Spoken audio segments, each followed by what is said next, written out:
I'm your host, Annie, and I'm here with my bestie, Ashley, and we'd love for you to join us as we discuss all aspects of spirituality and wellness. So sit back, take a breath, and let's get spiritual. Hello, and welcome back to Let's Get Spiritual. Hi, guys. Hi, I'm excited for this episode because if you listen to our last one, it kind of rolls off of it a little bit. And if you didn't listen to it, go listen back to it. It's great. But this week we're talking emotions. I'm excited. Yes. Question mark? You're feeling some emotions. Yeah, I am right now about this. Yes. So we're going to define it. Emotions are a complex experience of consciousness, bodily sensation, and behavior that reflects the personal significance of a thing, event, or the state of affairs. So that's a lot. It's intense. But we all have our them. Emotions. Yeah. A lot of people deny them, but they still exist. Even if you deny them and repress them, they're still there. And it's something that we all have in common as humans. And I think, but we need to embrace that, especially because animals have emotions too. Everything has emotions. Don't they know that like plants have emotions plants now? Do. Yeah. Yes. Well, not now. I guess they always did. Like, we just caught whales, up. Orca whales are one of the most clear animals to show emotion. Like they mourn, like it's crazy. So it's 100% natural to have emotions, even anger. And it's just how we react to these emotions where it can cause harm. So it's important to recognize that we can never be exactly certain of someone else's emotions or emotional state because feelings are very complex and personal.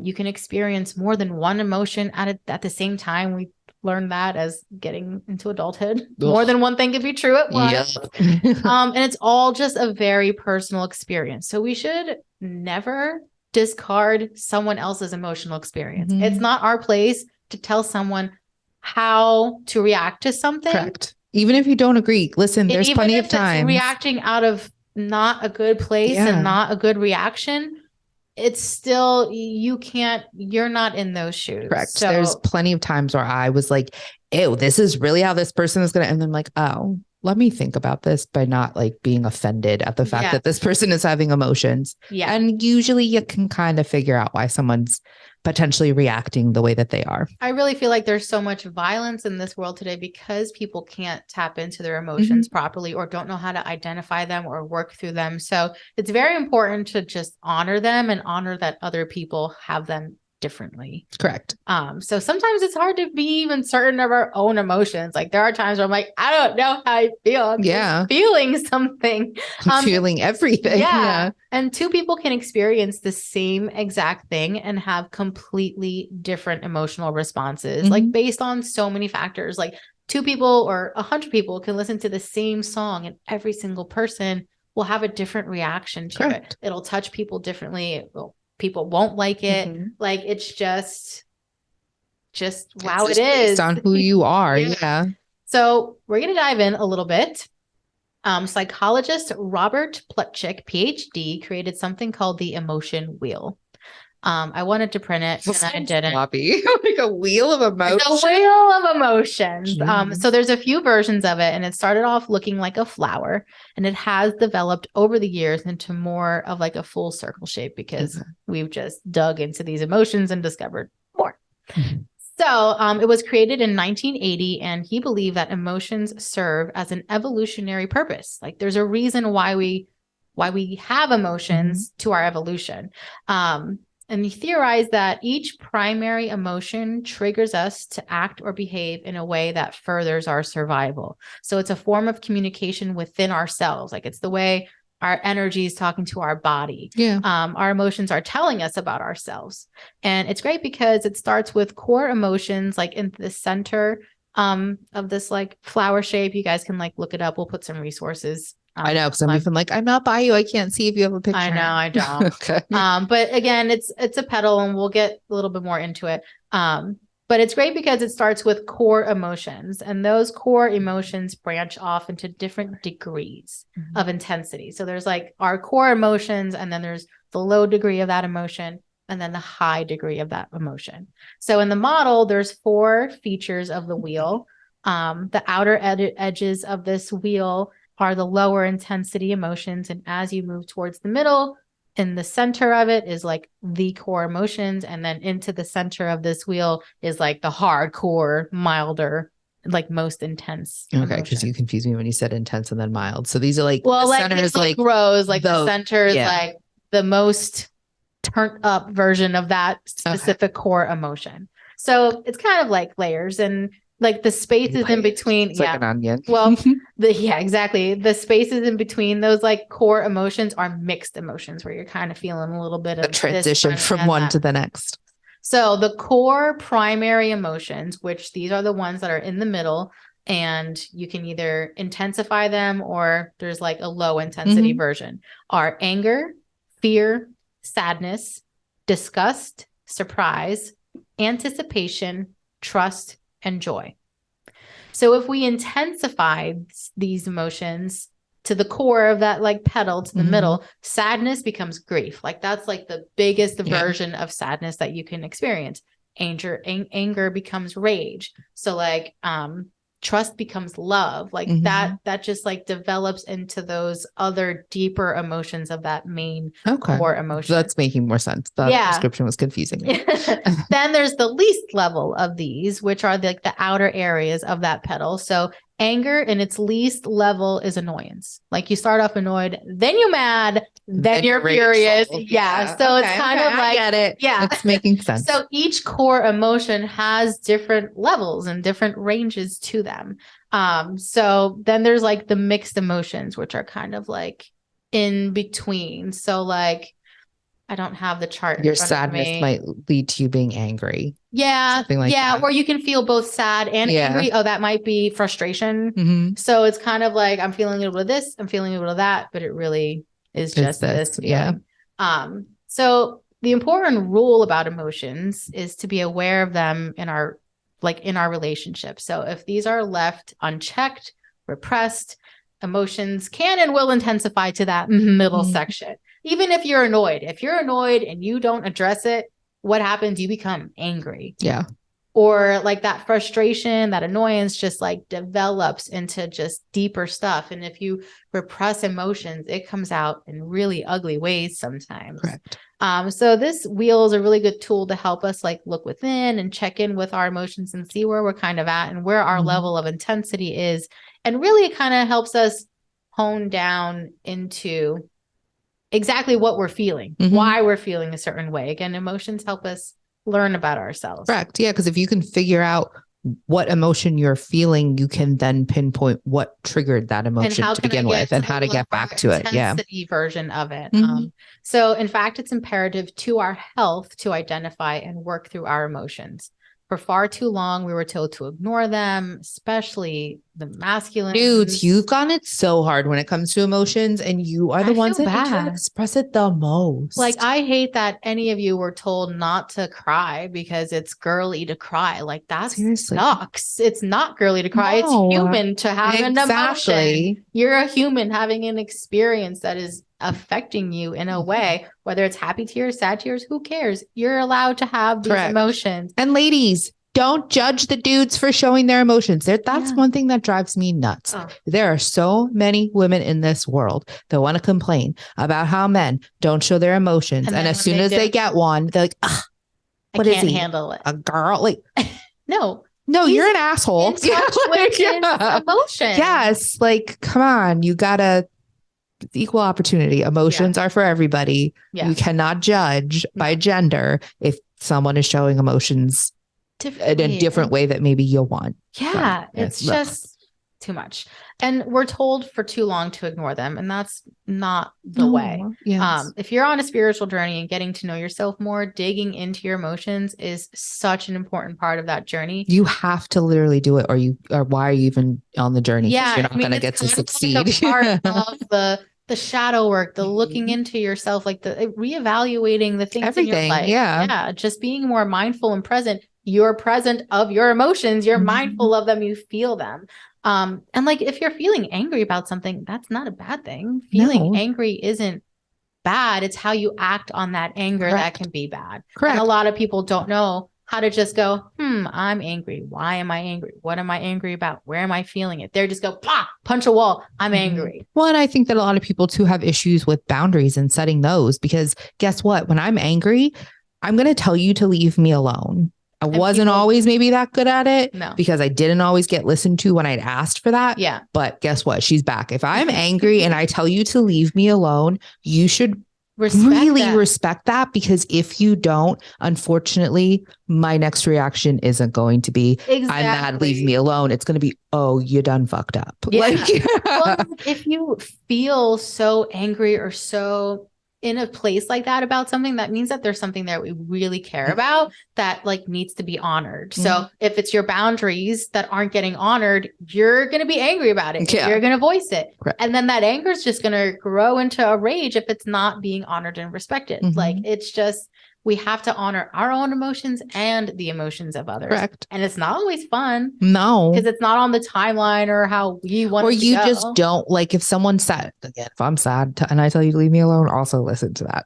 Because then I'll get angry at you. Yeah. But even like, and it's human nature. If someone is sad, you want to be there for them. You want to do whatever you can. But sometimes the best thing you can do is to give people space so they can process their emotions. I know. And if you can't do that, you should probably process that emotion because you're not honoring that person in the way that you think you are. And that means you're not honoring yourself. And you're not honoring yourself in that either. Yeah. So I know that in like my personal relationship, my boyfriend's already like said something to me and like, I don't know how I feel about it. And I've asked like, okay, or if there's something that like my energy's off, and he'll be like, is everything okay? And I'm like, I don't really know. Like, I just need some time to figure it out. And I know like, for anyone, it would bother you not to know right now. You don't want to go the whole day not knowing if everything is okay. But at the same time, like, I'm just trying to process it and feel what I'm feeling and find out what it really is. And most of the time, I'm just like, oh, yeah, no, it was because I was dehydrated or like I didn't get enough sleep. And like, I know people laugh at the whole, it's not you, it's me. But sometimes it really is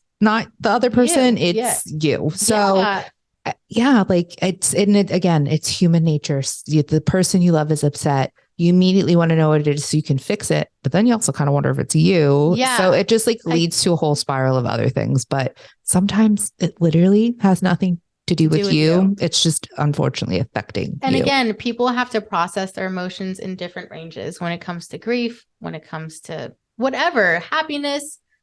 Everyone should be allowed to work through those emotions. Like you can't rush someone's grieving process. You can't just make someone who's sad happy. Correct. This is all part of that person identifying that emotion within themselves and working through them themselves. And unfortunately, I don't think as a society we were like well equipped with tools or. No. And therapy is probably one of the biggest tools that someone can use just to talk about how you feel with an outside source to get an unbiased explanation or explanation or just understanding of things. And that's not like, I think that our generation is probably the first one that's like, oh, therapy, it's a thing. Yeah. You should probably do it. I mean, I think it's a lot because we are feeling so many things and we don't know what to do with them. No. And we were unfortunately raised by a generation that never had the opportunity or listen to us when we tried to express. No, because it involved them having to process possibly their own emotions about things. It's just a really gross cycle, unfortunately. And I think that it does take a person with some balls that's like, I don't want to do this anymore. It didn't work for this generation, or this generation. I'm not going to do that anymore. Exactly. And I'm going to embrace this stuff and I'm going to try to figure it out. So if you are on that journey, kudos to you. Yes. Because you are awesome and you're doing great things. And don't listen to the haters and just keep going. That was a long clap. Like they deserve it. Everyone who's on this journey deserves that. You do, because it is not easy to work through this stuff. It's gross. It's crusty. No one really likes it. But wow, is it absolutely necessary. And it just like helps you get in tune with yourself better too. Yeah. Like I'm a highly emotional person. I feel all emotions all on like the intense level. Like you're like amped to 10 all the time. It's crazy. And it's all the time. And like it's like almost like my core emotions are the intense version already. So allowing myself to feel them and let them work their way through my body and hear what they're teaching me allows me to regulate them better. Like I've gotten like, I can't change the fact that I feel things so deeply, but I can manage that feeling better. I can recognize it quicker. I I always like to find where I feel it in my body. Like if I'm feeling sick to my stomach on something, like obviously that's anxiety and it's in my gut and it makes me feel like I want to vomit. Or like if I'm tense, then my shoulders are feeling it. And, like I identify it in my body and I work through that more quickly. If I feel sad about something, I'll just let myself cry about it. I don't try to like hide it. I cried this morning because I couldn't remember if I turned my straightener off and I was having a panic attack about it. I love you. I'm sorry for laughing. I know. feel that. Well, like that's just the kind of morning I'm like, I might have just burned our whole house down. I don't know. Yeah. I know. That was literally, I turned around. I almost did. My amazing boyfriend talked me out of it. He's like, you always have like these feelings and each time you turn it off, I'm like, but what if this time I didn't do it? Yeah. So then when he got home, he texted me. He's like, it was unplugged. You're good. We even had our roommate turn off the circuit breaker because my anxiety was at that level. I needed to know that I wasn't going to burn down our house with everything in it and our cats. You're adorable. There was a whole person home that would have been able to know there was a fire happening. Only for a little while. And I didn't know if these were one of the straighteners that automatically shut off. I love you. He left like all in. I was like, either I'm turning around or this is happening. But again, I mean, I have a little bit of shame still when I have these things. Like I get frustrated with my ADHD. Normal, yeah. So I'm like, why am I even crying? But I'm like, no, it's okay. Let it out before you get to work. I'm over here laughing at you like an ass. I'm sorry. No, I laugh at myself afterwards. I'm like, I even said it to my room, to my coworker. I'm like, sorry, I've been crying this whole way here today because of my straightener. I absolutely love because I work with amazing people, but not everybody is in touch with their emotions as much as I am. Because like someone will be like, how are you? I'm like, horrible. And they're like, what? Wow. And I'm like, I was just real stressful and I'm feeling like, and I'll just tell people like, and I do that because I want people to know that they can do that for me. And like if you're feeling some kind of way and you just want to like slightly trauma dump on somebody, hi, you can do that to me. It's okay. Because I know you're going through emotions. And sometimes you just need to talk to someone. Sometimes you just and I don't need to say anything. Sometimes I just need to be there and I'm going to go ahead and let you do that. Yeah. And like, that's one way to start regulating them. So like when you can identify them and sometimes it goes into having conversations with someone, then you can learn how to regulate them. So there's a lot of ways to self-soothe when we do feel overwhelmed with these emotions. And there's also like external ways to help us work through that. So stuff we can do on our own and outside sources as well. So emotional regulation is a practice of cultivating time between feeling the emotion and your reaction. It's a magical little pause where you're like, rage, but you're not acting. Sometimes like hanging out in that pause. I'm just like reactive. Yes.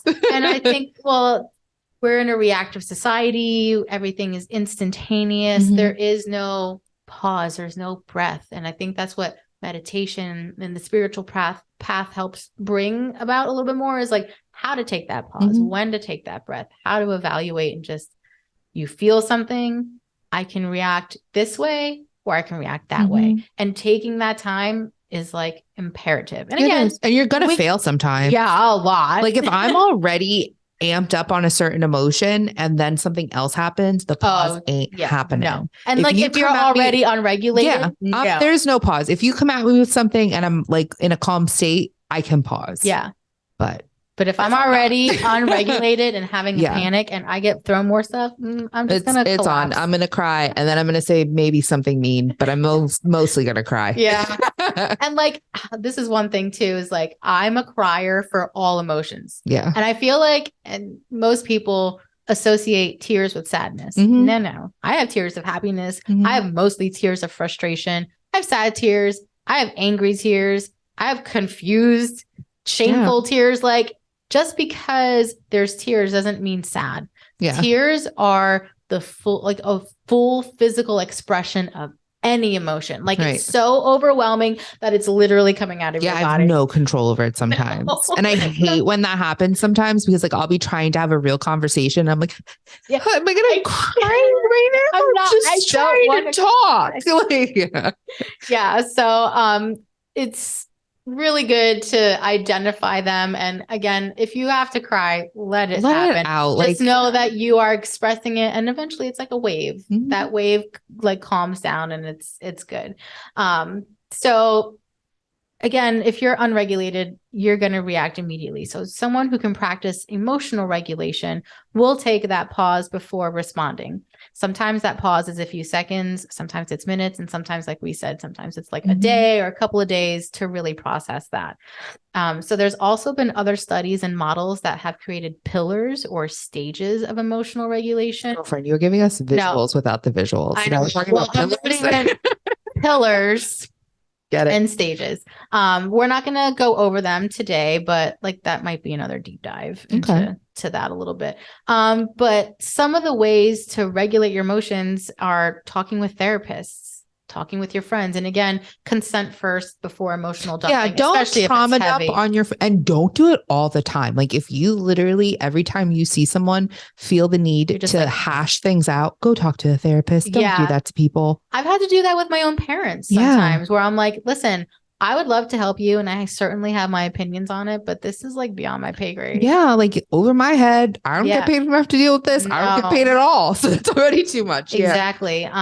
Writing in a journal is really good because it does help you process everything that's in your brain. And I think that's what therapists do too. Yeah, my therapist hardcore recommended journaling because she brought up, went to her because of anxiety that was out the roof. So one of the things that I was like, I don't understand why I'm even anxious. Nothing even happened today. She's like, okay, well, what happened in the last couple of days? And like, I kind of rehashed the stuff that I can remember and realized that something that happened on a Monday, I was having anxiety and reacting to on like a Thursday or Friday because I was processing it. Yeah. And you're probably in like a fight or flight mode. Correct. Kind of too, so I didn't really realize that I was going through something. And once your body's relaxed, it's like, exactly. And I, for better or worse, have probably become really good at like going through the motions in anxiety, not realizing that I'm stressed or something like that. So that was the one thing that she did recommend is journal, because in those moments where you're like, why am I like this? You can read through your journal and be like, oh, well, duh, that's why I'm like this, people. But and like realize that your emotions may come out like that. I remember when my dad got in a pretty serious accident. He had like all these surgeries that weekend, and like my mom was a mess. So I really had to like step up and like, that's just me in any like crazy situation. I just take that role. Yeah, oddly calm. It's weird. I like it because I need it. Because sometimes chaos is normal for me. So yeah, I am calm. I can hold my composure, and it happened on a Saturday, and it wasn't until Wednesday where it all just like flooded over me and hit me, and I just really was like, holy shit, this was a lot that we've like just gone through as a family. And that's where I mean, when someone's like, is everything okay? It's like, I don't know. Is this from today or like 3 days ago? I have to figure this out. I need some time. So it's give people that space. And that's really what holding space is and listening to someone. It's being actively listening to someone and just allowing them to feel it. We don't always have to fix these problems. Like someone's like, I'm mad. How do I fix this? Like, you don't have to fix it. Yeah. Sometimes you just need to be mad about something.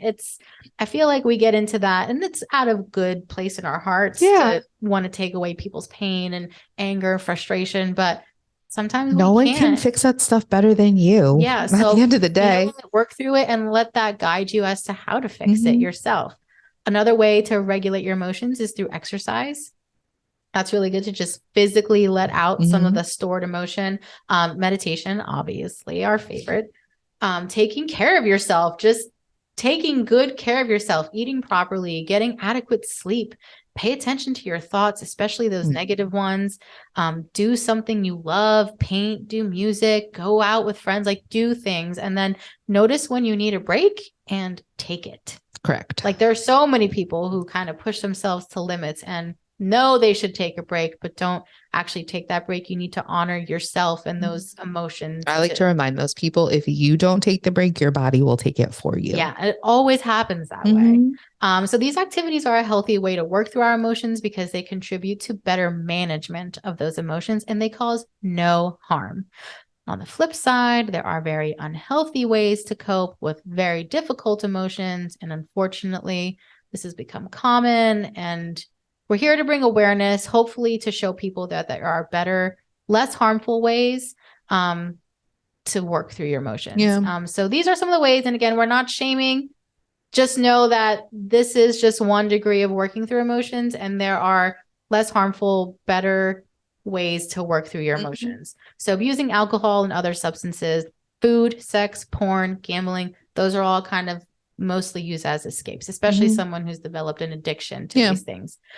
Self-injury is another way. Avoidance, withdrawal, putting walls up, physical and verbal aggression, excessive social media use to the extension of like you're not, you're disregarding your other responsibilities, like whether it's video games, gambling, like any of these, social media itself, using it to that extent is kind of unhealthy. Yeah. These tend to make people feel good in the moment, but it's very short term, and it causes these emotions to literally get stored in your body. Correct. It's that instant gratification that doesn't have a long-term actual positive effect. Exactly. And you have to keep doing the thing to get the gratification. And we're not shaming anyone who uses these coping mechanisms. I mean, I've literally used everybody has used them. Yeah. I mean, I stress eat still, and like again, not the best choice, but it feels great right now. In the moment. Yes. So becoming aware of these and just allowing yourself, forgiving yourself for using this as a coping mechanism. But now that you kind of know better, try to do better. Yeah. And it's okay if it's not going to be perfect every time. We're not perfect at all.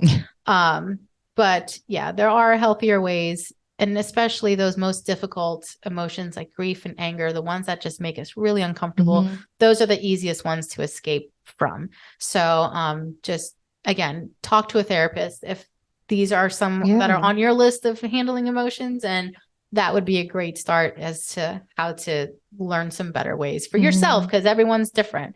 So yeah, these emotions those methods don't regulate anything. It causes those emotions to intensify more in your body. So then when they do come out, they come out in like debilitating ways where someone gets harmed. You have a literal panic attack where like, it's just like overwhelming.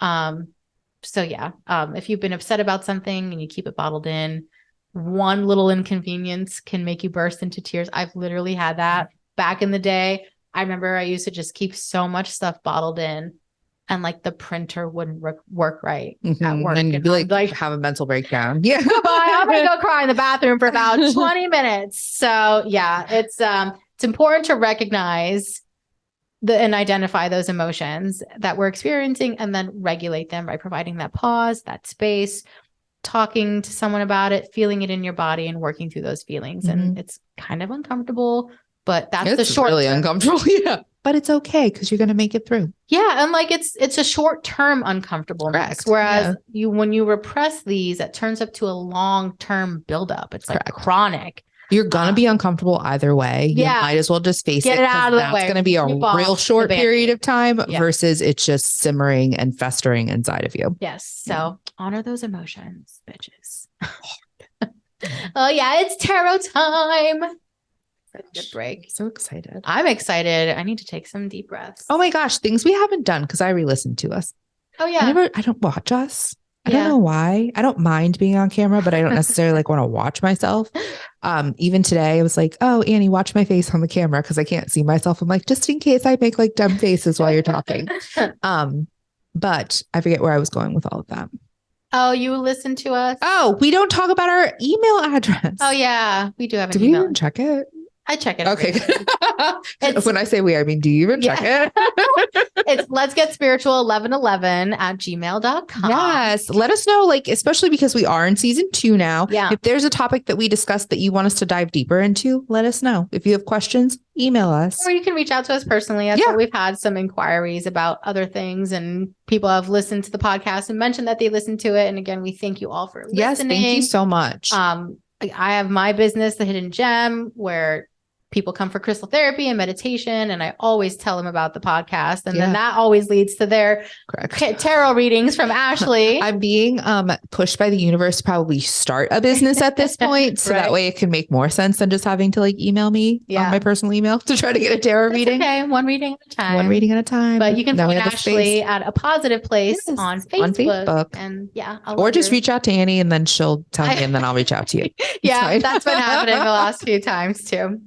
Beautiful. It's all good. All right, guys. Well, let's take some breaths. We're going to do 3 counts in and 5 big counts out. And I want you to identify any emotions that you might be feeling right now in this present, and be present in this present moment, and be present with these emotions and these breaths. You tongue-tied yourself, didn't you? I know. My feeling is frustration because sometimes the words don't be coming out of my mouth very easy. So we're going to start with 3 counts in, starting now. And then feel that emotion and exhale for 5. 3 counts in again. This time, release it from your body. One last one. And get it out.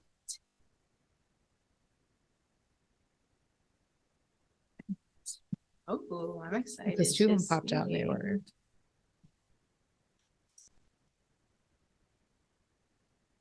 Okay. Let's see what we got here.